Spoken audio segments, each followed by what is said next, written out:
Cascade control loops. Cascade control loops, we will close out of this, and we will open up another one with a cascade controller.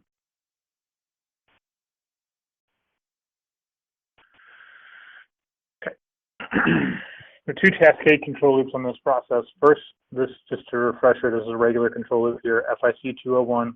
We get a process variable, we get a set point, we have an output. If we want to change the flow rate, change it very easily, just like we've done. Now, what we have over here is ultimately we want to control a level of the tank. LIC 301, that's level of the tank, 50% level. How do we control that? Through the flow going out of the tank. Okay, this is going to be a very slow changing process. Probably have a long integral time, proportion based on the level. So that's probably have a little bit of derivative action here. Okay, we can tune this control loop to be good level. The difference is the output of this, instead of going straight to this control valve to get it a lot better tuned, is we can have the output of this controller go to our secondary controller, which is FIC 401. FIC 401 is in cascade mode. Okay, the set point for FIC 401 is not changed by the operator. It gets changed by the primary controller.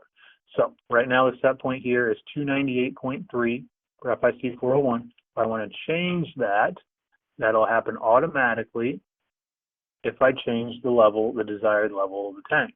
If I change it, instead of being at 50%, we go to 54% set point. What's going to happen is our flow is going to feed down, our feed's going to slow down because we're trying to get more material in tank. Okay, notice this set point is changing and I'm not changing. I'm not clicking anything to change that set point.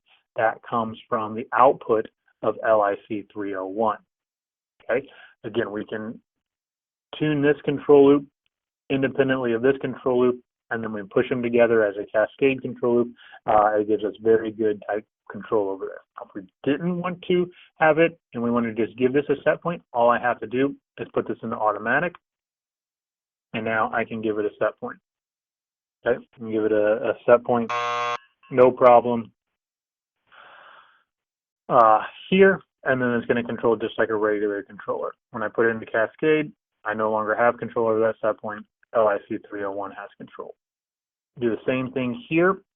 This is what we're ultimately after, 54% concentration of material C7. That's what this is saying right here. How do we get that? Based on the flow rate going through FIC 202. Okay, so this is in cascade mode. Set point is whatever AIC, Analytical Indicating Controller 306 says. The primary controller is what we're ultimately targeting. Right? Our ultimate target is 54%.